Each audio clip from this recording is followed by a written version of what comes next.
At my husband's funeral, my family divided up millions while I was given a single lottery ticket. I never imagined that 5 words from a judge would change everything. Today, I'm going to tell you something I never thought I'd share. And if, for a second, you feel like this sounds familiar, I just ask that you leave a like and subscribe. It will help me to keep unburdening what I've held inside for so long. My name is Eleanor Vance.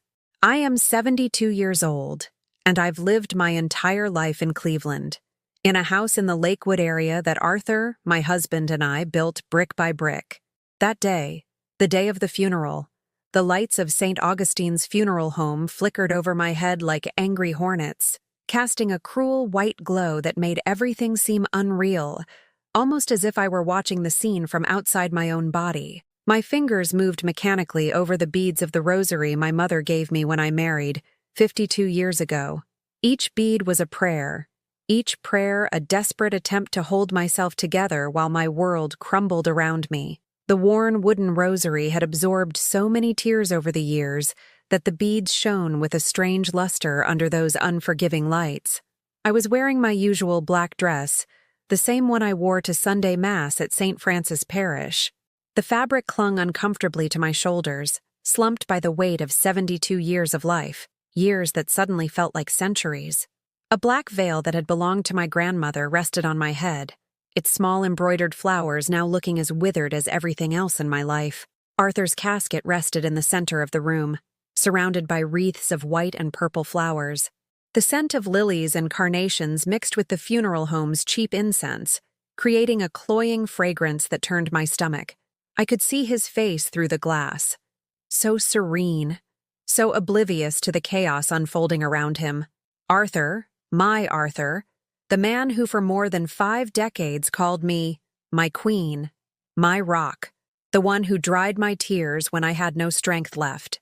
I remembered his calloused hands caressing my face each morning, the smell of coffee and donuts he'd bring home on Sundays from the West Side Market, the nights we stayed up planning our children's futures, naively believing we were raising them with values they would never betray. But there they were, my 3 children, and not one of them had tears in their eyes. Martin, my eldest, 48, wore an impeccable black suit that probably cost more than my monthly grocery bill. His Italian silk tie was perfectly knotted, his hair slicked back with that arrogance he'd developed since becoming a CPA for major corporations. His eyes were fixed on the door, waiting, not for his father's casket, for the door the attorney would walk through. Lucy, my only daughter, 45, checked her smartphone every 30 seconds. Her designer black dress, I recognized the label because she once boasted about how much she'd spent on it, contrasted with her long, bright red nails. Every time the light caught them, they looked like claws. She hadn't touched my hand once since arriving. Not a hug. Not a, "How are you, Mom?" Just the constant tap, tap, tapping of her nails on the phone screen. And Stephen, my baby, the youngest at 42, stood apart by the window, staring out at Prospect Avenue as if he wished he were anywhere else. He had always been the quietest, the one I believed had a nobler heart. How wrong I was. They had all come with their families. Daughters-in-law who barely greeted me with cold kisses on the cheek. Grandchildren who didn't even look up from their video games to approach their grandfather's casket. All these people filled the room, but I felt more alone than ever, as if there were an invisible chasm between them and me, between the woman who had given everything and the people who were only waiting to receive more. When Mr. Peterson, the attorney, finally entered, a short, portly man with thick-rimmed glasses and a worn leather briefcase, the temperature in the room seemed to shift. Martin straightened up immediately, like a dog sensing food. Lucy put her phone away for the first time all afternoon. Stephen moved in from the window. The attorney greeted us in a professional but awkward tone. "Good afternoon. I am deeply sorry for your loss. I know this isn't the best time, but at the express request of Mr. Arthur Vance, I must proceed with the reading of the will on the day of his funeral." I clutched the rosary tighter. Arthur had told me everything would be taken care of, that I wouldn't have to worry about a thing after he was gone. I trusted him. I trusted him blindly. Martin stepped forward, his voice as sharp as a knife. Let's get on with it, counselor. We have important engagements after this. Just read what's coming to each of us. My mother can wait. She has all the time in the world. I lifted my head in shock, feeling the blood rush to my face. Did he just say that? In front of his father's body? In front of me? His mother, who had carried him for 9 months, who had stayed up all night when he had a fever as a child? Lucy let out a nervous laugh and added, loud enough for me to hear, I hope Dad was sensible in his last days and didn't leave everything in the hands of this sentimental old woman who can't even read a bank statement. No wonder he never let her handle the money. I felt a punch to the gut, as if someone had kicked me in the ribs. The air left my lungs. My daughter's words echoed in my ears, mixing with the constant hum of the fluorescent lights and the uncomfortable murmur of the guests witnessing the scene. Mr. Peterson cleared his throat, clearly uncomfortable, and opened his briefcase. He took out several documents with official seals and began to read in a monotone voice. I, Arthur James Vance, being of sound mind and body, declare this to be my last will and testament. Every word that followed was like a stab wound. The house in Shaker Heights for Martin, the condo in Hunting Valley for Lucy, the company shares for Stephen, the bank accounts divided equally among the 3 of them, and for me, his wife of 52 years, the woman who had sold her jewelry to pay for their college tuition, who had worked cleaning other people's houses when money was tight, who had cared for his sick mother for years while they studied and built their careers. For me, a lottery ticket. The attorney pulled it from a manila envelope and placed it on the table. The dry sound it made echoed in the tense silence of the room. And to my beloved wife Eleanor, I bequeath this Powerball ticket, with all my love and trust that she will understand the message. Mr. Peterson read, his voice trembling slightly. The silence lasted exactly 3 seconds. Then the laughter erupted. Lucy was the first, a sharp, cruel cackle. A lottery ticket? Oh, Mom, at least you'll have something to keep you busy during your boring afternoons. Who knows, maybe you'll even win enough for your medication. The grandchildren laughed too, that contagious, heartless laughter of youth that knows nothing of others' pain. One of them, Martin's eldest son, a 22-year-old with earrings in both ears, muttered loud enough for me to hear, Grandma really lost out. Tough break. Martin didn't laugh, but he didn't defend me either. He just crossed his arms and nodded with satisfaction, as if the universe had finally confirmed his superiority over me. I remained motionless, the wrinkled ticket in my trembling hands. It was a simple piece of pink paper, with numbers printed on it that meant nothing to me in that moment. I could only see the blurred letters through the tears that refused to fall, because if I started crying there, in front of them, I would give them the satisfaction of seeing me broken. No one hugged me. No one asked if I was okay. No one offered to take me home. When the reading was over and the attorney hurriedly packed his documents, clearly relieved to escape that toxic atmosphere, my children approached the casket to say their final goodbyes. But it wasn't grief I saw on their faces. It was calculation. It was satisfied greed. It was the face of people who had just received exactly what they expected. I sat there in my uncomfortable plastic chair, clutching the ticket to my chest, feeling the world I had built for over 5 decades crumble to ash around me. And in that moment, as the fluorescent lights continued to buzz like hornets and the scent of lilies choked me, I knew with absolute clarity that I had just lost much more than my husband. I had lost my family, or maybe I never really had one. I went back to the house in Lakewood alone that night, the house that Arthur and I built with 30 years of sacrifice, paying for every brick with sweat and loans that took us decades to pay off. No one offered me a ride. Martin said he had an important business dinner he couldn't cancel. Lucy mumbled something about her kids and an urgent school project.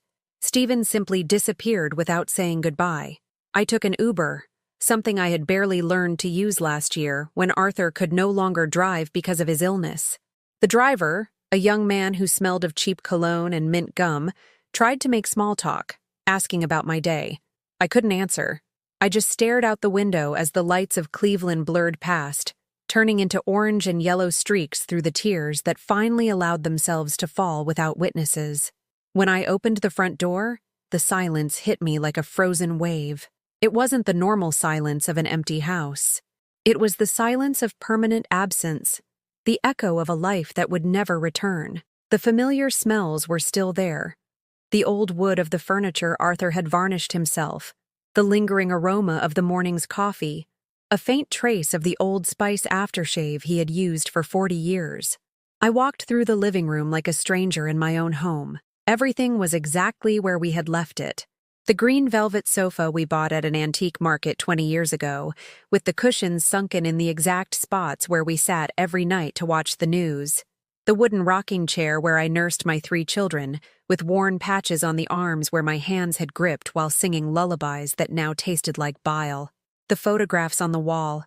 Those damned photographs that documented a happiness that turned out to be more fragile than the paper they were printed on. I stopped in front of the family portrait we took 15 years ago, when I still believed my children loved me. We were in the garden of this very house, under the apple tree Arthur planted when Martin was born. We were all smiling. I was in the center, surrounded by my children and grandchildren. Arthur had his arm around my shoulders. We looked perfect. We looked like a real family. I tore the photograph from the wall with an impulse I couldn't control. The frame crashed onto the tile floor, and the glass shattered, scattering brilliant fragments that reflected the ceiling lights like cruel little mirrors. I didn't pick them up. I left the pieces there, physical evidence of something that had been broken long before that night.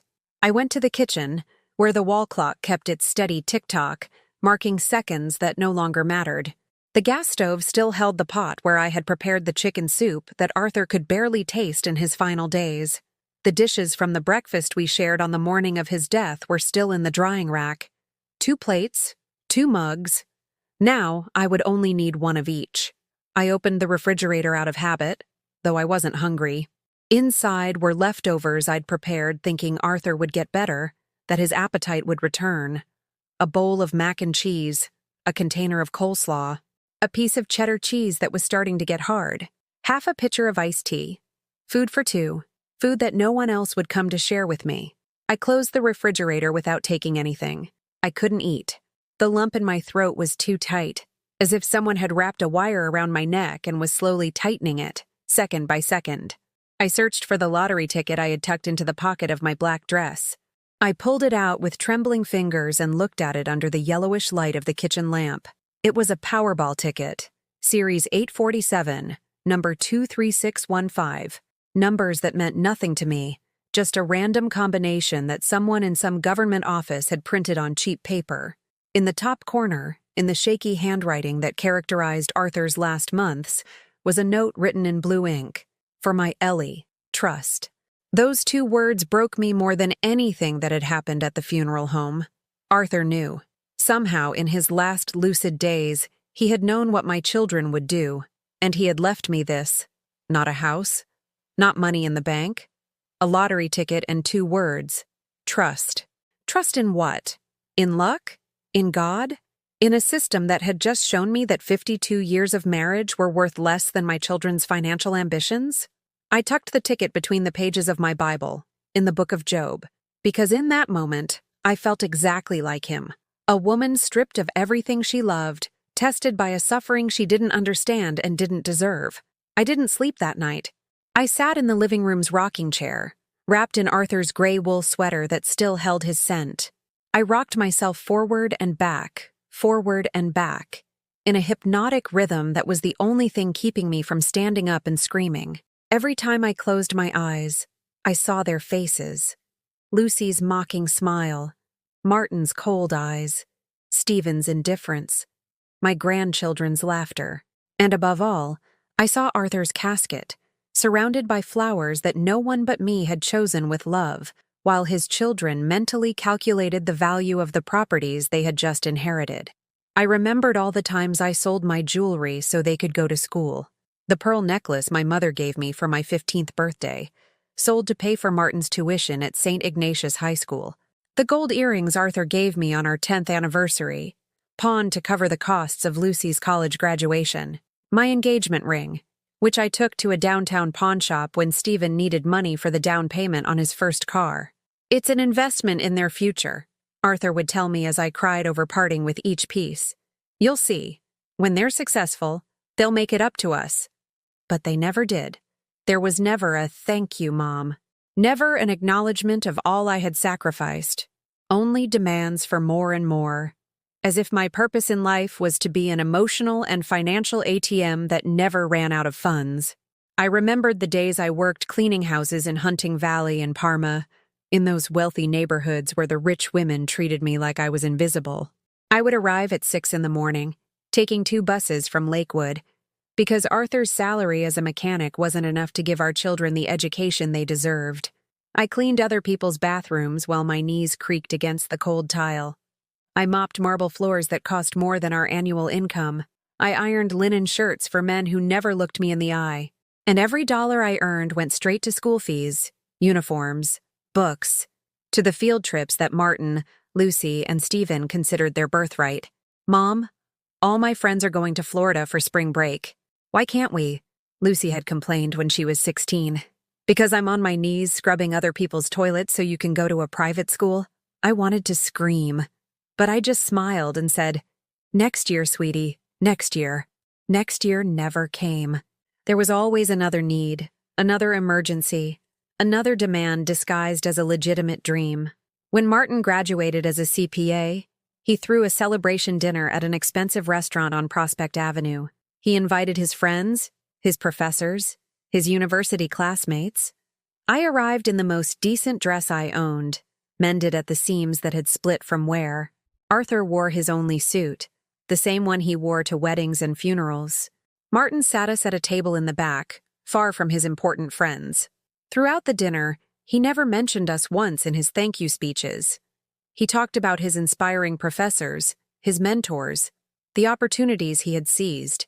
He never said, "Thanks, Mom, for cleaning houses so I could study." He never said, "Dad, your hard work from sunup to sundown earned me this degree."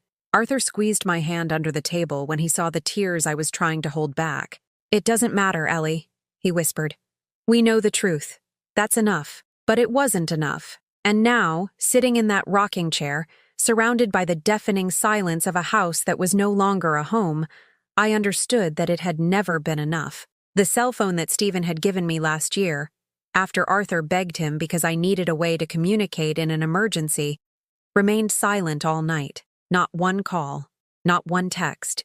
Not a "Did you get home okay, Mom?" Not a "Do you need anything?" Nothing. The dawn arrived with its usual cruelty, indifferent to my suffering. The first rays of sun filtered through the living room curtains, illuminating the mess of broken glass on the floor, a physical reminder of my outburst the night before.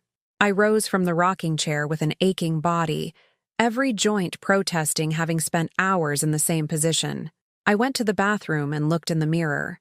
I didn't recognize the woman looking back at me. Her eyes were swollen and red, surrounded by circles so deep they looked like bruises. My gray hair, always so carefully coiffed, was a mess, flattened on one side. The wrinkles on my face seemed deeper, as if I had aged 10 years in a single night. My skin had the grayish pallor of someone who had forgotten how to breathe properly. This was me, Eleanor Vance, 72 years old, a widow, abandoned, mother of 3 children who had reduced me to a lottery ticket. The following days dragged on like wounded soldiers.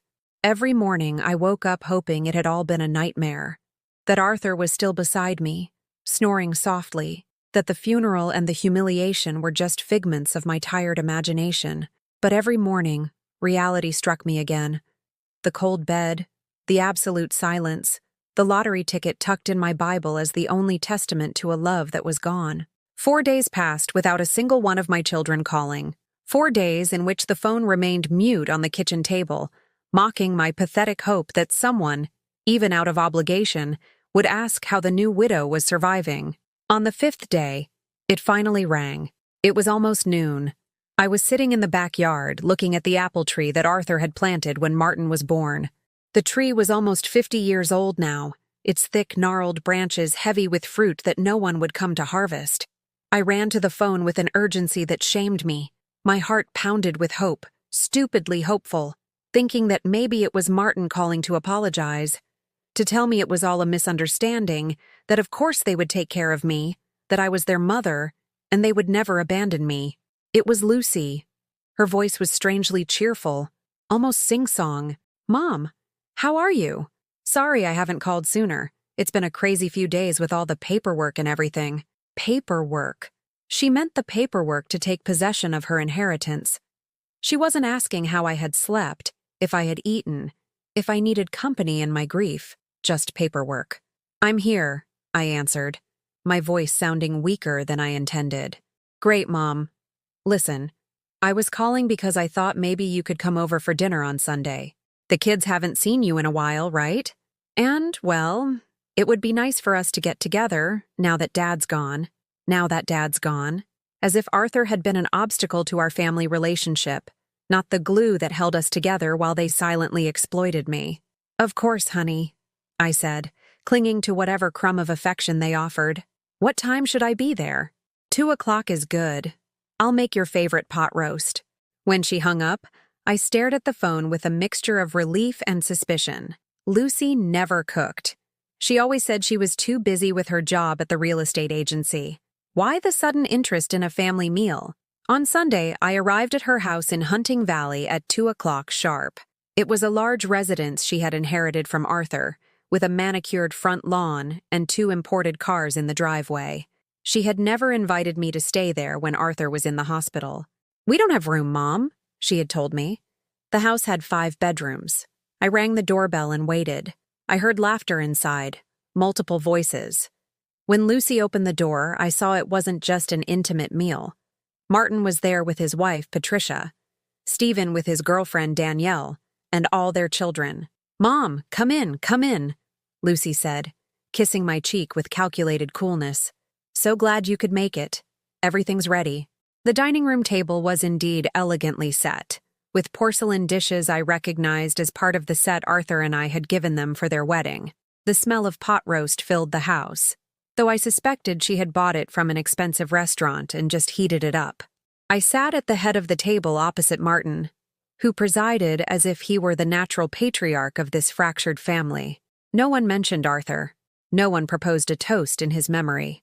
No one asked how I was handling my grief. The conversation revolved around their perfect lives, the new contract Martin had secured with a multinational corporation, the $1 million sale Lucy had closed that week, Stephen's plans to expand his import business.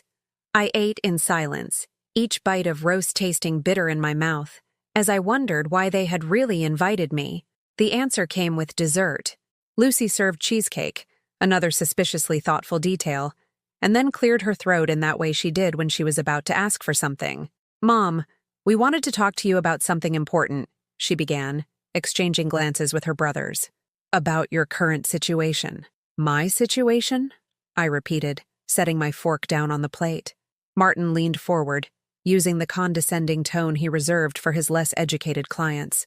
"Mom, we know Dad left you in a complicated position. Just that ticket and the house in Lakewood, which frankly needs a lot of repairs. We're worried about you being there alone without sufficient resources." "I have my pension," I said defensively, "and the house is paid off." "A minimal pension, Mom," Stephen chimed in with false concern. "It barely covers the basics. And the house? Well, it's big for one person. The maintenance costs, the property taxes, the utilities." "What are you getting at?" I asked, though a part of me already knew. Lucy took my hand with a softness that made my skin crawl. "We want you to come live with one of us, Mom. Sell the house in Lakewood and use that money for your expenses. We can help you manage it. Make sure it lasts. It would be the best thing for you." There it was.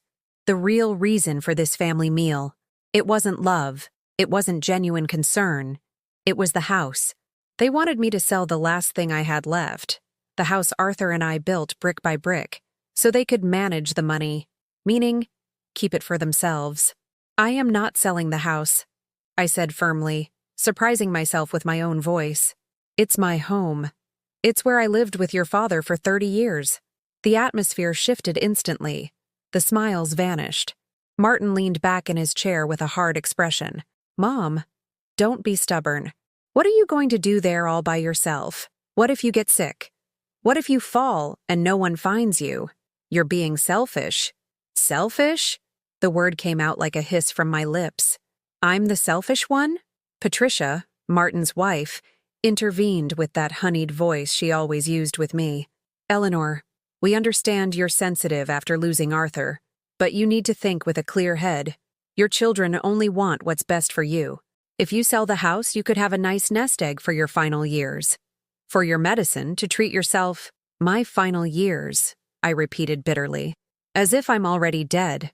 We don't mean it like that, Lucy hurried to clarify, but her impatience was obvious. It's just that at your age, Mom, you need to be close to us. You need us to take care of you. Take care of me? Like you've taken care of me these last 5 days? I finally snapped, the rage I had been suppressing beginning to boil. Like you took care of me during the 6 months your father was sick, when none of you came to help me take him to his chemo appointments? Like you took care of me at the funeral, when you divided up millions and gave me a lottery ticket? The silence that followed was tense and dangerous. The grandchildren stopped playing on their phones and looked at us uncomfortably. Martin clenched his jaw in that way he did when someone contradicted him. Mom, Dad made those decisions in his final days, he said, his voice controlled but furious. Maybe he wasn't in his right mind. Maybe someone influenced him. The implicit accusation hit me like a slap. He was blaming me for Arthur's decisions. Your father was perfectly sane when he made that will, I said, standing up from the table. And now I understand why he did it this way. Sit down, Mom, Martin ordered. We're not finished talking. I am. I grabbed my purse and headed for the door. Lucy caught up with me in the foyer, her mask of sweetness completely gone. Mom, if you don't sell that house voluntarily, we can have a judge evaluate your mental capacity to make decisions. At your age, with the trauma of losing Dad, it would be easy to argue that you're not fit to manage your own affairs. I stopped dead in my tracks. Was she threatening me? Was my own daughter threatening to have me declared incompetent? Try it, I said without looking back at her. And you'll find out this old woman still has more fight in her than you think. I left that house knowing the war had just begun. I took a cab back to Lakewood, shaking with rage and indignation. Throughout the entire ride, Lucy's words echoed in my head. We can have a judge evaluate your mental capacity. When I got to my house, I found it exactly as I had left it. Silent, empty, but mine. I locked the door, something I had never done while Arthur was alive, and leaned against it, finally letting the tears run free. How had it come to this? How had the babies I nursed, the children whose nightmares I chased away, the teenagers whose tears I dried, turned into these soulless creatures who saw their own mother as an obstacle to their greed? That night, I took the lottery ticket out of my Bible and looked at it again under the lamplight. The numbers were still the same, 23615. Arthur's words were still there, written in his shaky hand. For my Ellie, trust. I don't know what you want me to trust in, my love, I said to the empty air, to his memory, to his absence. But I promise you, I won't give them the satisfaction of seeing me destroyed. I put the ticket away and went to sleep, knowing the days ahead would be even harder. I had no idea how prophetic that intuition would be. The calls started the next day. First, it was Martin, early in the morning, just as I was finishing my coffee. His voice was impatient, professional, like he was closing a business deal. Mom, I've been thinking about yesterday. I know an excellent real estate agent who can appraise the house this week. The market in Lakewood is very strong right now. You could get a lot of money. I already told you I'm not selling, I replied, my hand trembling around my coffee mug. Mom, don't be irrational. That house is too much for you. The yard is a mess. The pipes are old. The roof probably leaks. How much do you think it's going to cost to maintain? Your pension won't cover it. I'll manage. You'll manage? His laugh was sharp. Like you managed to pay for Dad's hospital bills? Oh, wait. We paid for those. The lie took my breath away. I had paid every cent of Arthur's hospital stays with savings I had hidden in an account he didn't know about. Money I had scraped together penny by penny over years of cleaning houses. Martin hadn't contributed a single dollar. That's not true, and you know it, I said, my voice shaking. Whatever, Mom. I'm just trying to help you. But if you want to stay there until you get evicted for not paying property taxes, that's on you. He hung up before I could reply. 2 hours later, Stephen called. His approach was different, softer, more insidious. Mom, hi. How did you sleep? I couldn't sleep all night thinking about you, about how lonely you must be in that big house. His voice sounded genuinely concerned. For a second, just 1 second, I let hope touch my heart. It's been hard, honey, I admitted, letting my guard down. I know, Mom. That's why I want to propose something. What if instead of selling the house, you rent it to me? Danielle and I are looking for a bigger place to get married next year. We could live there, take care of the house, and you could live with us. It would be perfect, don't you think? You'd keep the property and I'd handle all the maintenance. It sounded reasonable, even considerate. But something in his tone, something in the overly rehearsed nature of his proposal, made me hesitate. And where would I sleep? I asked. Well, the house has 3 bedrooms. One would be ours, another for when we have kids, and the other one for you. It would be your room, Mom. You'd have your own space. My room, in my own house, as if I were a tenant, a burden they tolerated out of charity.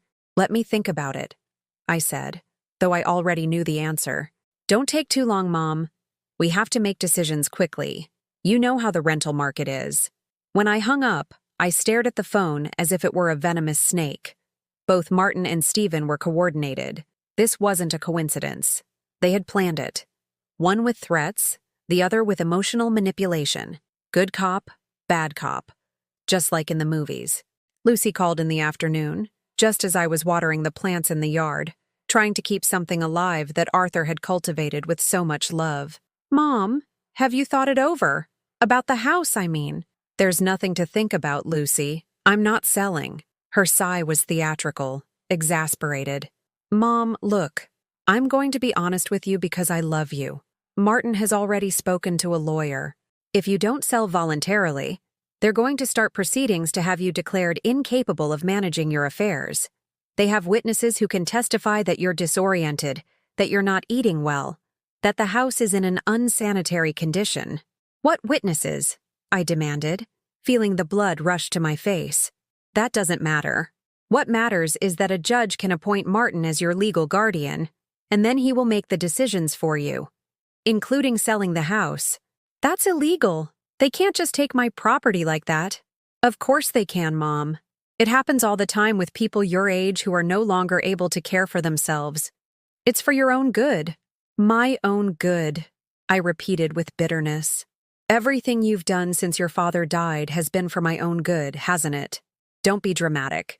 We're just looking out for you. Go to hell, I said, and hung up. My hands were shaking so much I dropped the phone. Never in my life had I cursed like that. Never had I spoken to any of my children that way. But something inside me had definitively broken. Or maybe it had finally been fixed. The next few days were a nightmare. The calls didn't stop. Sometimes it was Martin with thinly veiled threats. Other times it was Stephen with false pleas. Lucy alternated between emotional manipulation and direct blackmail. One night, around 11, when I was already in bed trying to sleep, my phone buzzed with a WhatsApp message. It was from my eldest grandson, Dylan, Martin's son. The message read, "Grandma, just stop being stubborn. Dad says if you don't sell the house, you're going to ruin us all. Why are you so selfish?" I stared at the message until the letters blurred through my tears. My own grandson, a 22-year-old boy I had cared for as a baby, whom I had taken to the park, for whom I had bought candy with the little money I had, was calling me selfish for not handing over the last thing I had left. I didn't reply. I blocked his number. Then I blocked Martin's, and Lucy's, and Stephen's. For the first time in weeks, the phone was silent. That night I dreamed of Arthur. We were in the yard of the house when he was still young and strong, planting the apple tree. He was digging the hole while I held the small sapling, its roots wrapped in burlap. "This tree is going to outlive us, Ellie," he said with that smile that had lit up my life for more than 5 decades. "It's going to see our children grow up, and our grandchildren, maybe even our great-grandchildren, and when we're gone, they'll harvest these apples and remember us." In the dream, I looked at the tree, and suddenly it was enormous, laden with fruit. But the fruit was rotten, falling to the ground and decaying, and Arthur looked at me sadly. "Not all seeds bear good fruit, my love," he said. but you don't have to stand under a tree that only gives poisonous shade. I woke with a start, my heart pounding. The clock read 4 in the morning. The house was in absolute silence, that heavy silence that only exists in the darkest hours of the night. I got up and went to the yard in my nightgown, barefoot on the dewy grass. The apple tree was there, real and solid under the moonlight. I went to it and touched its rough trunk, feeling the decades of growth, of passing seasons, of persistent life under my fingertips. "What do I do, Arthur?" I asked the wind, the night, the memory of my dead husband. "How do I fight my own children?" The tree didn't answer, of course, but among its branches, an owl hooted softly, that ancient sound that in my hometown had always signified change, transformation, the end of one thing and the beginning of another. I picked an apple from the tree. It was ripe, perfect. I peeled it right there, under the moon, and ate it slice by slice. It tasted sweet and tart at the same time, complex, real. Not like my children's words, which only tasted of poison disguised as concern. When I finished, I tossed the core to the ground and made a decision. The next day, very early, I dressed in my best clothes, a navy blue suit Arthur had bought me for our 50th anniversary. I combed my hair carefully, put on the only costume earrings I had left, and left the house with a purpose I hadn't felt in weeks. I took the bus downtown. The trip took almost an hour, crossing streets I knew by heart, passing places where I had worked, where I had bought bread for my children when they were small, where I had built a life that now seemed to belong to someone else. I got off in front of a historic building in the city center, with its pink sandstone facade and wrought iron balconies. A brass plaque next to the entrance read, "Frank Costello, Esquener, Family and Estate Law." The woman whose house I had cleaned in Parma for years had given me his name when I told her my situation. "He's good, Eleanor," she had said. "And he has a heart. Not like those expensive lawyers who only want your money." I climbed the stairs slowly, my knees protesting with every step. The building smelled of old wood and paper, the scent of documents and time that fills all places where the stories of broken families are kept. The receptionist, a young woman with glasses and a kind smile, helped me immediately. "How can we help you, ma'am?" "I need to speak with Mr. Costello," I said, my voice sounding firmer than I felt. "It's about my family, about an inheritance, and about my children who want to take my house. Please have a seat. Mr. Costello will be with you in a few minutes." I sat on a wooden chair, surrounded by framed diplomas and law books with titles I didn't understand. But I didn't care that I didn't understand. I just needed someone to help me protect myself from the very people who were supposed to protect me. When Mr. Costello called me into his office, he was a man of about 55, with graying temples and tired eyes that had seen too many family tragedies. He looked a little like Arthur, and that gave me confidence. "Tell me everything, Mrs. Vance," he said, opening a new legal pad. "From the beginning, and don't worry, you're safe here." And for the first time since the funeral, someone really listened to me, not to judge me, not to manipulate me, just to listen. I told him everything, the will, the humiliation, the calls, the threats, the lottery ticket. When I finished, Mr. Costello closed his notepad and looked at me with a mixture of compassion and determination. "Mrs. Vance, what your children are attempting to do is coercion and elder abuse. It is illegal, and I am going to help you fight back. Mr. Costello asked me to bring every document I had. The deed to the house, Arthur's will, bank statements, any messages or recordings of my children's threats. He explained that we needed to build a solid case before they initiated proceedings to have me declared incompetent. Mrs. Vance, they are going to hire experts, psychologists who will evaluate you and try to find any sign of cognitive decline," he warned me seriously. "They'll look for neighbors to testify that you don't take care of your house, that you're disoriented, that you don't feed yourself properly. It's crucial that you prove otherwise." "How do I do that?" I asked, feeling panic rise in my throat. "First, go to your doctor. Request a full physical, including a mental evaluation. Get it documented that you are perfectly lucid. Second, take pictures of your house. Show that it is in good condition. Third, save every message, every recording of a call where they threaten you. That is evidence of harassment. I left his office with a to-do list and a strange feeling in my chest. It wasn't exactly hope, but it wasn't despair either. It was something in between, something like determination.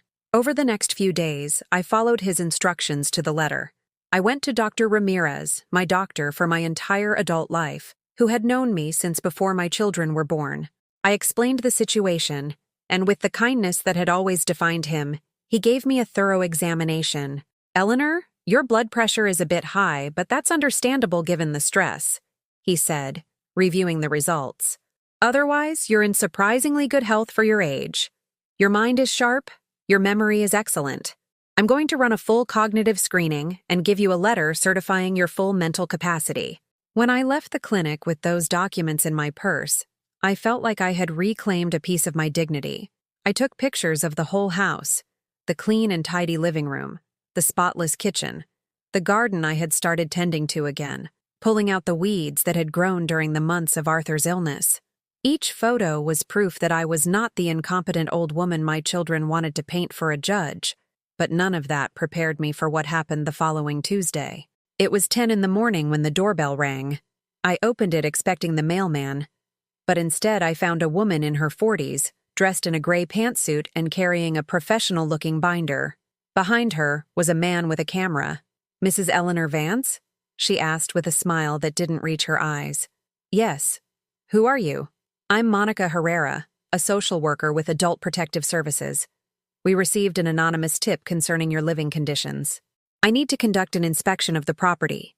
I felt as if a bucket of ice water had been thrown on me. An anonymous tip. I knew exactly who had made it. "May I see your identification?" I asked, remembering Mr. Costello's words.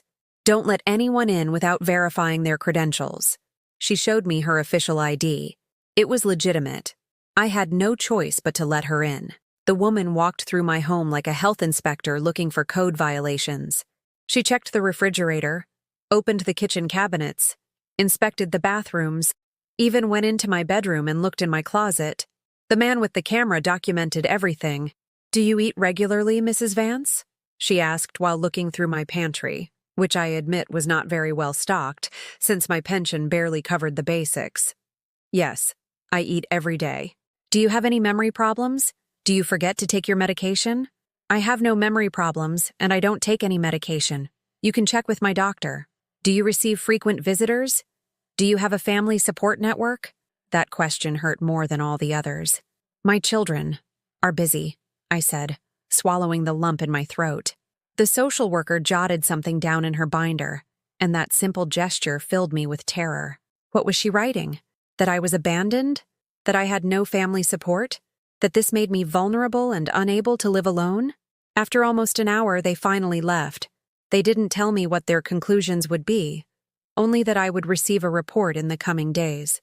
As soon as I closed the door, I called Mr. Costello with trembling hands. "This is part of their strategy," he explained calmly. "They are building a file to prove you can't take care of yourself. But we are building ours too. Do you have the medical documents I asked for?" "Yes, I have them all." "Perfect.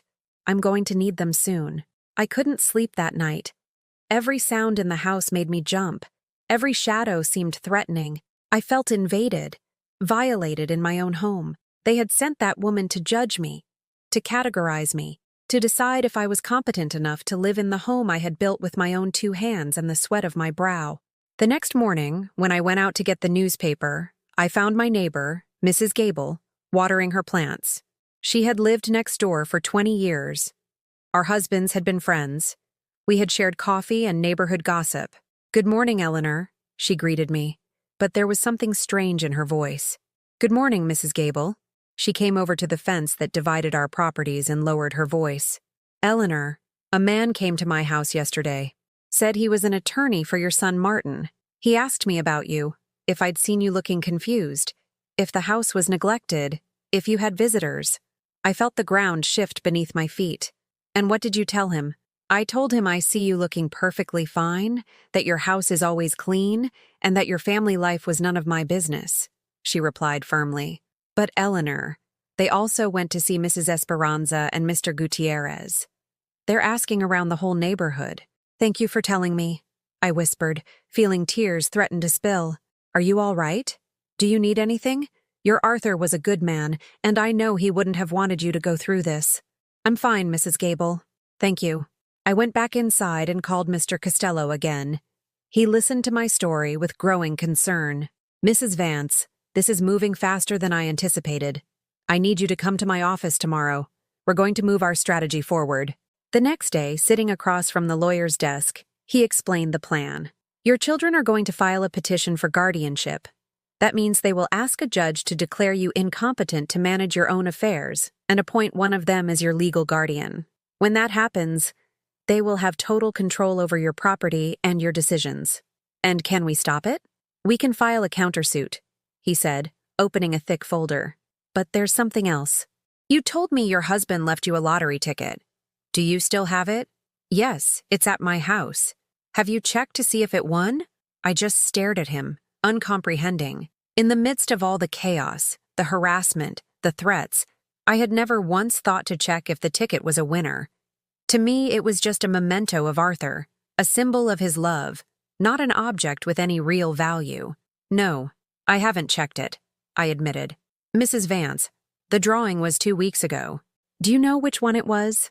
I shook my head. It was the special anniversary jackpot, one of the biggest prizes of the year. You should check that ticket.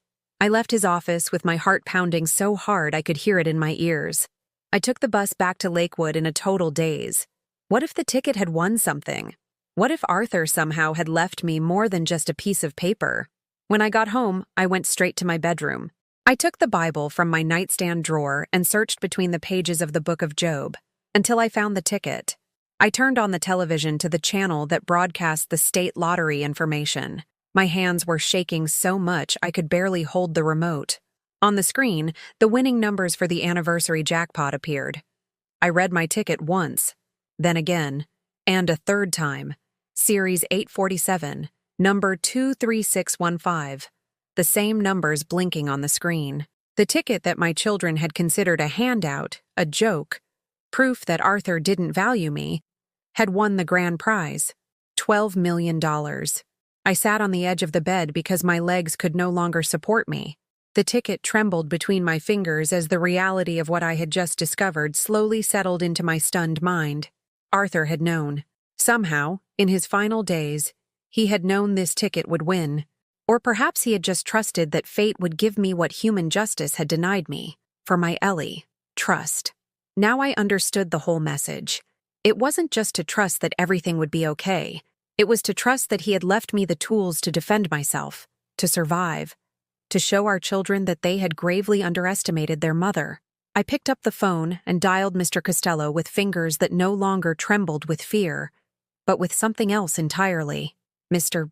Costello, I said when he answered, I need you to accompany me tomorrow to claim a lottery prize. And after that, I need you to prepare a countersuit, because my children are about to find out that the foolish old woman they thought I was happens to have 12 million reasons to fight back. On the other end of the line, I heard the smile in his voice. Mrs. Vance. I believe this story is just getting started. That night, for the first time since Arthur's death, I slept soundly. I dreamed he was beside me, his hand on mine, telling me what he had always told me for 52 years. My Ellie was always stronger than she knew, and he was right. The process of claiming the prize took 3 days. 3 days during which Mr. Costello accompanied me to government offices, helped me fill out endless forms, and made sure everything was done in a completely legal and documented manner. For 3 days, I kept the secret guarded like buried treasure, because I knew the moment my children found out, the war that had begun would escalate to levels I could barely imagine. When the money was finally transferred to a new account, I opened specifically for this, an account only I had access to, with no beneficiaries, no shared authorizations. I sat in the bank and simply stared at the balance on the screen. $12 million. Never in my life had I seen so many zeros next to my name. For 72 years, I had lived by counting pennies, stretching every dollar, sacrificing my needs for others. And now, suddenly, I had more money than I could have ever dreamed possible. What do I do now? I asked Mr. Costello as we left the bank, the weight of the new bank book in my purse feeling like a brick of gold. "Now, Mrs. Vance," he said, "you live, and you prepare for the battle ahead." I didn't have to wait long.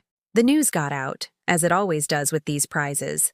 Someone at the Lottery Commission talked to someone who knew someone else, and in a city like Cleveland, gossip travels faster than the rapid transit. The first to call was Lucy. Her voice came through the phone with a sweetness so fake it made me nauseous. "Mom, dearest Mom, I just heard the wonderful news. You won the lottery. Why didn't you tell me? I would have gone with you to claim it, to celebrate together. Together. As if we had been a team at any point in the last few weeks." "Hello, Lucy," I responded in a neutral, emotionless voice. "Mom, this is incredible. Dad must be watching over you from heaven. Just look. Now you don't have to worry about a thing. You don't have to sell the house anymore. Although, well, it might still be a good idea to sell it so the money can grow, don't you think? With $12 million, you could buy a smaller condo, easier to maintain, and invest the rest. I know an excellent financial advisor who could help you." There it was. It hadn't taken her 2 minutes to start planning how to spend my money. "I'm not selling the house, Lucy, and I don't need a financial advisor." There was a tense silence. "Mom, don't be stubborn. $12 million sounds like a lot of money, but it goes fast if you don't manage it well. And you, with all due respect, have never handled sums like this. You could fall for scammers, lose everything. I already have a lawyer advising me. Thank you for your concern." "A lawyer?" Her voice became sharp, almost hysterical. "What lawyer? Who is it?" "Mom, there are a lot of crooked lawyers out there who take advantage of the elderly. Like my children are taking advantage of me, you mean?" I finally blurted out. Another silence. This one longer, more dangerous. "I don't know what you're talking about," she said, her voice cold. All the sweetness evaporated like water in the sun. "We've only ever wanted to take care of you. Take care of me. Right. That's why you sent the social worker. That's why you're questioning my neighbors. That's why you want to have me declared incompetent. Mom, if you're under someone's influence, if someone is filling your head with ideas, no one is filling my head with anything, Lucy. For the first time in years, I'm seeing things exactly as they are." I hung up before she could respond. My hands were shaking, but not from fear. It was rage. Pure, burning rage that had been building for weeks and was finally finding its voice. Martin showed up at my house that same afternoon. He didn't call first. He didn't ask for permission. He just appeared, ringing the doorbell insistently until I opened the door. He was furious. I could see it in the way he clenched his jaw, in how his eyes looked at me with a coldness he had never directed at me before. "Mom, we need to talk. Now. I have nothing to talk about with you, Martin." I tried to close the door, but he blocked it with his foot. "You win $12 million and it doesn't occur to you to tell us? Your children? Your family?" "My family," I repeated bitterly. "Where was my family when I was left alone at the funeral?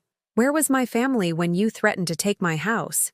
Where was my family when you sent inspectors to judge how I live? All of that was for your own good."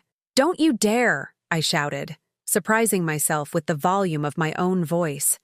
"Don't you dare tell me it was for my own good. It was for your avarice, for your greed, because you wanted to take the last thing I had left." Martin took a step back, shocked. He had probably never heard me raise my voice like that.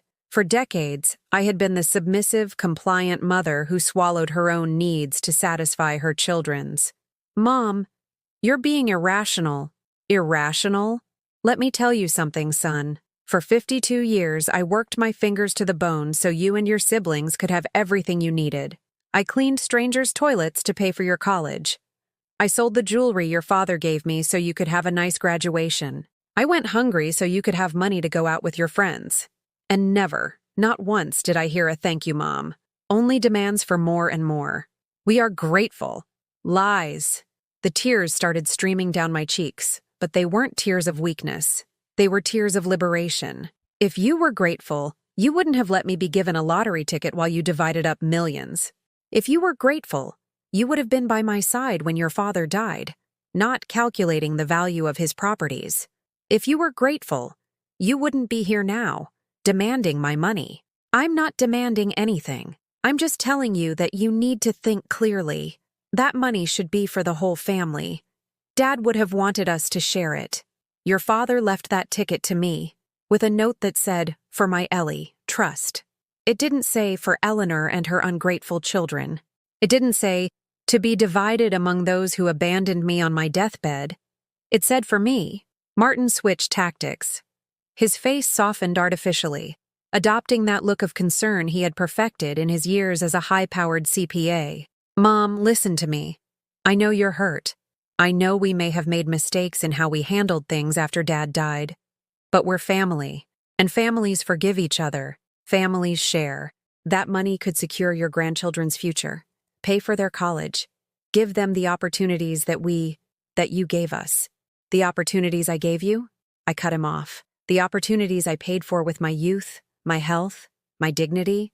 And what did I get in return? Children who don't call, who don't visit, who only seek me out when they need something or when they want to take what little I have. You're exaggerating. Get out of my house, Martin." "Mom," I said, "get out, now. Or, I'm calling the police." For a moment, I thought he wouldn't. I thought he would force his way in, try to intimidate me physically. But something in my eyes, something in the firmness of my voice, stopped him. "You're going to regret this," he said finally, his voice thick with menace. "You're going to find out that rejecting your family has consequences." "I've already found out the consequences of having a family like you," I replied. "And I'd rather be alone." I slammed the door in his face and threw the deadbolt.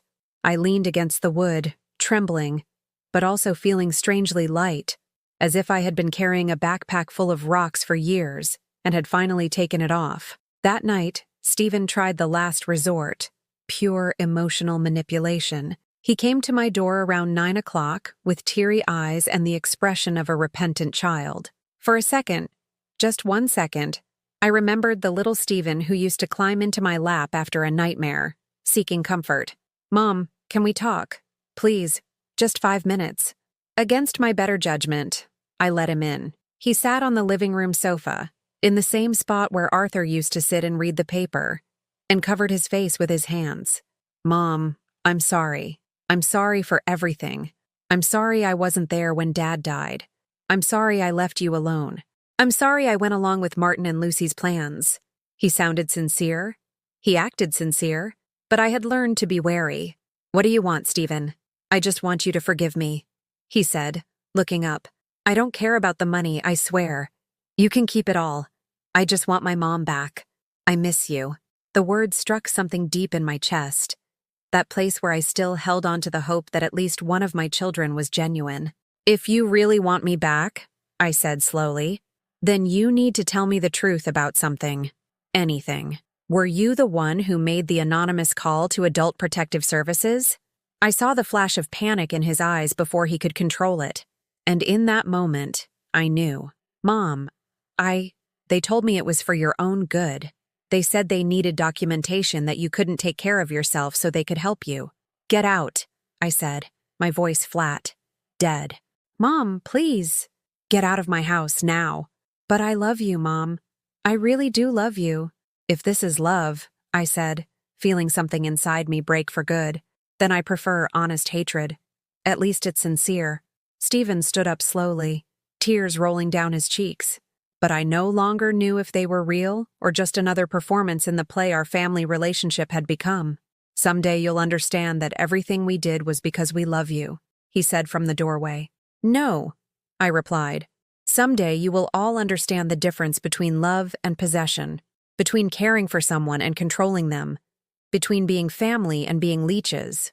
When I closed the door behind him, I collapsed onto the sofa and finally let the sobs come. They weren't cries of sadness for what I had lost.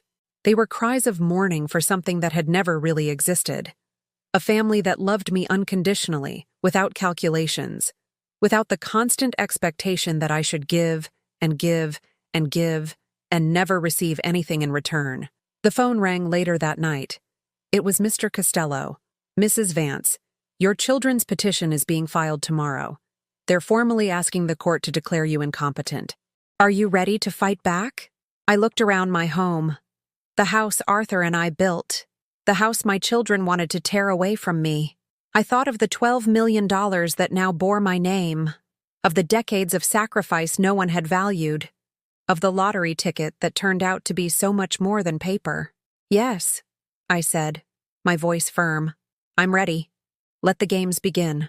The family courtroom was as cold as a morgue. The pale, institutional green walls seemed to absorb any human warmth, leaving only the sterile atmosphere of a place where fates were decided and families were broken with the stroke of a judge's pen. I arrived early, accompanied by Mr. Costello.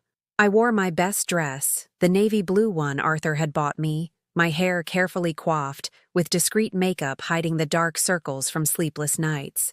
I needed to look competent, lucid, capable. I needed the judge to see a woman in full control of her faculties, not the senile old woman my children were trying to portray. My children arrived 15 minutes later, accompanied by a lawyer I recognized immediately, Mr. Adler, one of the most expensive and ruthless attorneys in Cleveland.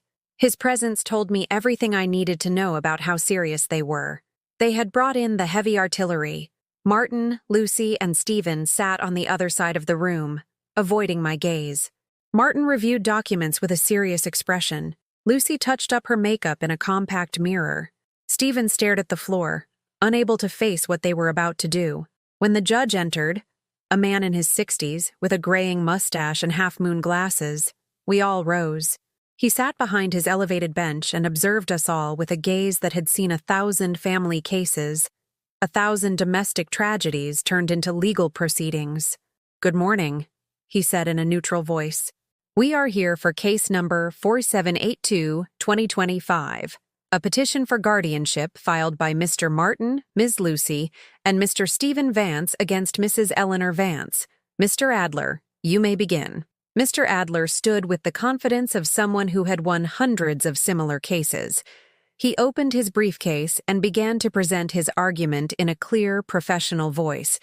"Your Honor, my clients, Mrs. Vance's children, come before this honorable court deeply concerned for their mother's well-being. Since the recent passing of her husband, Mr. Arthur Vance, they have observed a significant deterioration in her ability to make rational decisions and care for herself."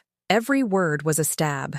Deterioration, inability, as if I were a broken machine that needed to be shut down. "We present evidence that Mrs. Vance lives alone in a house that requires maintenance she cannot provide.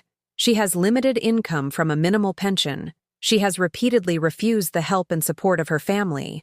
And most recently, she has fallen under the influence of individuals who may be taking advantage of her vulnerability for their own financial gain." There it was. They were painting me as a senile victim being manipulated by my own lawyer. "Furthermore," Adler continued, pulling out documents, "we have the testimony of a social worker from Adult Protective Services who visited Mrs. Vance's residence and found concerning conditions. A nearly empty refrigerator, little social support, signs of isolation. We have statements from neighbors who have noted erratic behavior." "That's a lie." I couldn't stop myself. The judge looked at me sternly. "Mrs. Vance, you will have an opportunity to speak when it is your turn. Please remain silent, or I will have to ask you to leave the courtroom." I bit my lip until I could taste blood. Mr. Costello placed a calming hand on mine. Adler continued for what felt like hours, presenting document after document, meticulously building the image of an incompetent, vulnerable woman in need of protection. He called witnesses, my neighbor Mr. Gutierrez, who testified under oath that he had seen me looking confused in the garden one afternoon, neglecting to mention I was simply pruning the roses. A supposed friend who testified that I had lost weight and seemed neglected, without mentioning the weight loss was from the stress they themselves had caused. When he finally finished, he sat down with a satisfied look. He had built a solid case, supported by half-truths and calculated omissions. The judge turned to us. "Mr. Costello, your turn." My lawyer rose slowly, gathering his briefcase. There was something in his calm demeanor that reassured me. He approached the center of the room and looked directly at the judge. "Your Honor, what we have just heard is a masterclass in manipulation. Not manipulation of Mrs. Vance, but manipulation of this court. Allow me to present the real story." He opened his folder and began to pull out documents. First, the complete medical evaluation of Mrs. Vance, conducted 1 week ago by Dr. Ramirez, who has been her primary care physician for 25 years. As you can see, her cognitive abilities are perfectly intact. Her memory, her judgment, her decision-making capacity, all well within normal parameters for her age. And by the way, Your Honor, Mrs. Vance is 72 years old, not 62 as was incorrectly stated in the petition. I saw the judge's brow furrow as he reviewed the documents. Second, Costello continued, photographs of Mrs. Vance's residence, taken on the same day as the social worker's visit. As you can observe, the house is clean, well-maintained, in perfect condition. The refrigerator may not be filled with gourmet food, but that is not a sign of mental incompetence. It is simply the economic reality of someone living on a modest pension. He projected the photos onto a screen. My clean living room, my tidy kitchen, my cared-for garden. The visual evidence was undeniable. Third, Costello's voice grew harder, and this is the most crucial point. We have evidence that this petition does not arise from genuine concern for Mrs. Vance, but from pure greed. Allow me to explain. He pulled out more documents, and my heart began to pound. 2 months ago, Mrs. Vance's husband, Arthur, passed away. In his will, he left properties valued at approximately $8 million to be divided among his 3 children. To Mrs. Vance, he left a lottery ticket. The children considered this a joke, an insult. But it turned out that ticket won the grand prize, $12 million. I heard a murmur ripple through the courtroom. Even the judge raised his eyebrows. From the moment Mrs. Vance claimed that prize, her children, who had not contacted her for weeks following the funeral, suddenly became very concerned for her well-being. They began pressuring her to sell her home and give them access to her finances. When she refused, they filed this petition. Costello turned toward where my children were sitting. But there's more. We have recordings, he said. And I saw Lucy go pale. Mrs. Vance, on my advice, recorded the phone calls and visits from her children. Allow me to play a few. The audio filled the room. Martin's voice saying, "That money should be for the whole family." Lucy's voice threatening me with, "Have a judge evaluate your mental capacity." Stephen's voice admitting he had made the anonymous call to APS as part of their strategy. Every word was a condemnation. I saw the judge's face grow more serious with each recording. "Your Honor," Costello concluded, "this is not a case of a family worried about their vulnerable mother. This is a case of adult children attempting to use the legal system to strip their mother of her autonomy and her assets. It is financial and emotional abuse disguised as filial concern." He sat down. The silence in the room was so thick I could feel it pressing against my chest. The judge looked at all of us for what felt like an eternity. Then he spoke, his voice laced with barely concealed disgust. "In my 30 years on the family court bench, I have seen many regrettable cases. But few have disappointed me as much as this one. It is evident to me that Mrs. Vance is in full possession of her mental faculties. It is evident that this petition is motivated by finances, not protection. And it is evident that you have attempted to use this court as a weapon to intimidate and dispossess your own mother." I saw Martin stiffen. Lucy bowed her head. Stephen closed his eyes. "Therefore," the judge continued, "I am dismissing this petition in its entirety. Mrs. Eleanor Vance is declared fully competent to manage her own affairs. Furthermore, I am ordering the petitioners to pay all court costs, including Mrs. Vance's legal fees." The bang of his gavel sounded like a thunderclap. "And let me add something off the record," the judge said, looking directly at my children. "You should be ashamed, deeply ashamed. This woman raised you, sacrificed everything for you, and this is how you repay her. I hope that someday, when you are old and vulnerable, your own children treat you better than you have treated your mother." He rose and left the courtroom, leaving a deafening silence in his wake. "Mr. Adler hastily gathered his documents and practically ran out, clearly wanting to distance himself from such a resoundingly lost case. My children remained seated, paralyzed, unable to move or speak. I stood up slowly. Mr. Costello smiled at me with pride. "Congratulations, Mrs. Vance. You won." I walked toward the exit, passing the row where Martin, Lucy, and Stephen sat. I stopped in front of them. Lucy had tears in her eyes. I wasn't sure if from humiliation or rage. Martin looked at me with pure hatred. Stephen couldn't lift his eyes from the floor. I had 3 children, I said, my voice low but clear. I loved them more than my own life. I gave them everything I had and everything I was. And you took that love and turned it into a weapon to hurt me. Today, the judge declared me mentally competent, but you made me doubt my own sanity for weeks. You made me feel worthless, like a burden, like my only function was to serve you. I paused, letting my words sink in. I don't hate you. Hate would require me to still care, but I forgive you, because holding a grudge would only hurt me. However, forgiving does not mean forgetting, and it certainly does not mean giving you another chance to destroy me. I turned to leave, but Martin stood up. Mom, wait. No, I said without looking back. I am no longer your mother. A mother is someone you respect, someone you value, someone you love. I was only ever your bank, and that bank is permanently closed. I walked out of the courthouse into the bright afternoon sun, feeling the weight of decades fall from my shoulders. Mr. Costello walked beside me. Are you all right, Mrs. Vance? Yes, I answered, and it was the truth. For the first time in a long time, I am completely all right. That night, alone in my house, I opened a bottle of wine I had bought years ago for a celebration that never came. I poured a glass, toasted the photograph of Arthur in the living room, and said aloud, "We won, my love. You were right. I just needed to trust." And for the first time since his death, I truly smiled. 6 months after the trial, my life had changed in ways I never could have imagined. The house in Lakewood was still my home, but now I saw it with different eyes. It was no longer just the place where I had suffered and survived, but the sanctuary I had defended and won. Every corner held a new meaning. Every room breathed with a freedom I hadn't known in decades. I had renovated a few things with part of the prize money. Nothing extravagant, just necessary repairs that Arthur and I had postponed for years for lack of funds.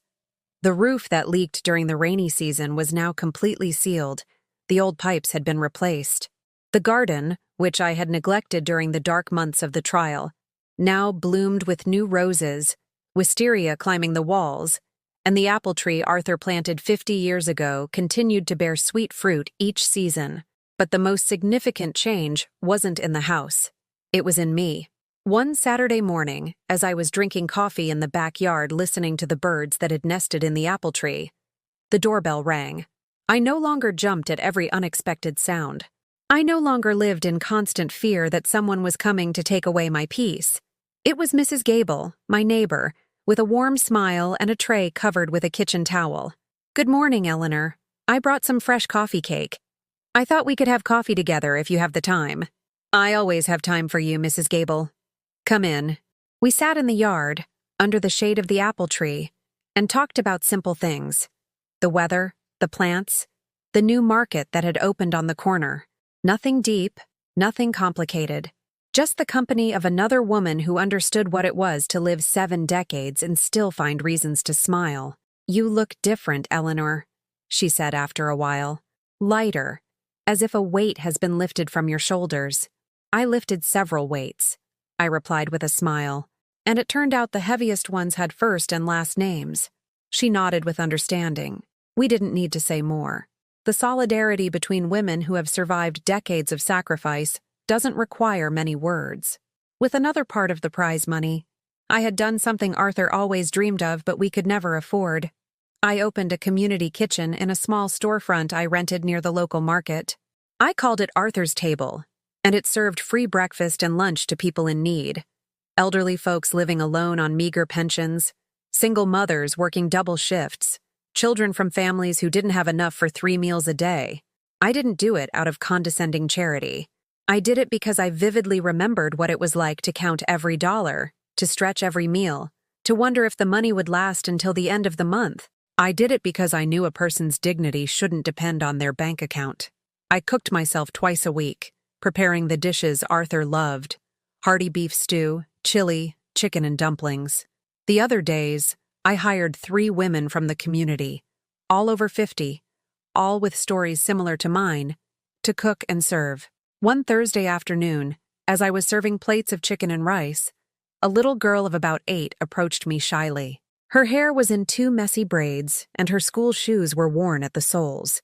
"Ma'am," she said in a small voice, "my mommy says thank you. She says you're an angel." I knelt to her level, my knees protesting slightly, but I didn't care. "You tell your mommy I'm no angel, sweetie. I'm just someone who understands what it's like to be hungry and doesn't want anyone else to feel it. And you also tell her she's very brave for taking such good care of you." The girl smiled, revealing a missing baby tooth, and ran back to the table where her mother was watching us with tears in her eyes. That exchange was worth more than all the millions I had won. The local papers had published my story. Not all the details. I had requested privacy on some aspects, but enough for people to understand the context. A widow who won the lottery and decided to honor her husband's memory by helping others instead of living in selfish luxury. I received hundreds of letters. Some from people thanking me for the kitchen, others from older women sharing similar stories of ungrateful children, of families that had abandoned them, of feeling invisible in a society that values youth and productivity over wisdom and experience. One letter in particular moved me deeply. It was from an 83-year-old woman named Rose, who lived in a nursing home in Akron. She wrote in a shaky hand, "Dear Eleanor, I read your story in the paper and I cried, not from sadness, but from relief. All my life, I thought something was wrong with me because my children don't visit, because I felt like a burden. Your story taught me that I am not alone, that my worth doesn't depend on whether they acknowledge me or not. Thank you for giving me permission to be enough just as I am." I kept that letter in the same Bible where I had kept the lottery ticket. It was a reminder that my pain, transformed into action, could ease the pain of others. My children tried to contact me 3 times after the trial. The first time was Stephen, sending a long, emotional text message asking for forgiveness and a chance to rebuild our relationship. I didn't reply. The second time was a formal letter from Lucy, written by her lawyer, requesting family mediation to resolve outstanding conflicts. I tore it up without finishing it. The third time was Martin, showing up at the community kitchen on a Tuesday afternoon. He saw me serving soup to a line of people and stood in the doorway, watching. When I finished and started to wipe down the tables, he approached slowly. "Mom," he said, and his voice sounded different, softer, humbler. "Can we talk?" "There's nothing to talk about, Martin. Please. Just 5 minutes. I'm begging you." Something in his tone, or perhaps the weariness in his eyes, made me agree. We sat at a corner table, away from the remaining diners. "I came to ask for your forgiveness," he began. "I know I have no right to it. I know what we did was unforgivable. But I need you to know that I live with the weight of what I did to you every single day. I don't sleep well. I can't look at myself in the mirror without feeling ashamed." "And you expect that to make me feel better?" I asked without emotion. "You expect your guilt to be enough to erase what you did to me?" "No, I don't expect anything. I just wanted you to know that your son, the real Martin you knew before greed destroyed him, is sorry, and that if someday, at some point in the future, you decide you can forgive me even a little, I'll be here waiting." He got up to leave, but I stopped him with a question. "Why now, Martin? Why 6 months later?" He turned back, his eyes glistening. "Because my son Dylan, your grandson, asked me why I never mentioned his grandmother. I had to explain what I did, and the way he looked at me, as if he didn't recognize me, as if I were a monster. That's how I must have made you feel." He nodded silently and walked out of the kitchen. I watched him walk down the street. His shoulders slumped, a man finally understanding the weight of his actions. Did I forgive him in that moment? Not completely. Real forgiveness, the kind that heals, doesn't happen in a 5-minute conversation. It's a long, painful process that requires time and, more importantly, genuine, sustained change. But for the first time, I saw the possibility that maybe, someday, there could be a path back. Not to the past. That was dead and buried. But maybe to something new. Something built on honesty and respect instead of obligation and guilt. One afternoon, while tidying up the kitchen after service, I found an old photograph that had fallen out of my purse. It was from 30 years ago, Arthur and I in the yard of our house, still young, with Martin, Lucy, and Stephen as little kids. We were all smiling. We all looked happy. I didn't tear up the photo as I would have months ago. I looked at it with a mixture of nostalgia and acceptance. That family existed once. It was real in its time. The fact that it had transformed into something toxic didn't erase the genuine moments of love that had been there. But I also understood something fundamental. Clinging to that idealized image of the past had kept me trapped, allowing the abuse, accepting emotional crumbs because I longed to reclaim something that had probably never been as perfect as I remembered. I put the photograph in a drawer. I didn't throw it away, but I didn't display it either. I simply stored it for what it was, a historical record of a chapter in my life that was over. In its place, in my living room, I hung a new photograph, me at the community kitchen, surrounded by the women who worked with me and some of the children who came to eat. We were all genuinely smiling. This was my new family, the family I had chosen, not the one I was given by blood. One night, before bed, I stood in front of my bedroom mirror and really saw myself, not with the critical eyes I had used for decades, pointing out every wrinkle, every gray hair, every sign of aging as evidence of my decline, but with acceptance, even appreciation. I was 72 years old. My face showed every one of those lived years. The wrinkles around my eyes were from decades of smiling, even when it hurt. The lines on my forehead were maps of worries I had survived. The gray hairs were medals of honor for battles won and lost. "Hello, Eleanor," I said to my reflection. "It's nice to meet you. It's time we really got to know each other." And there was something else I had learned, something I wanted to share with anyone who might relate to my story. True love, real love, doesn't make you small. It doesn't demand endless sacrifices without acknowledgement. It doesn't punish you for having boundaries. True love honors you, respects you, allows you to grow.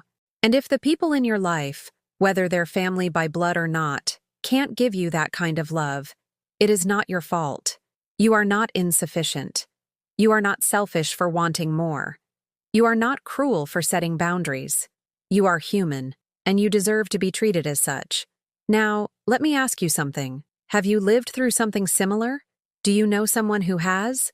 Tell me in the comments. Your story matters. And if this story touched something in your heart, if it made you feel seen or understood, I ask that you leave a like and subscribe to the channel.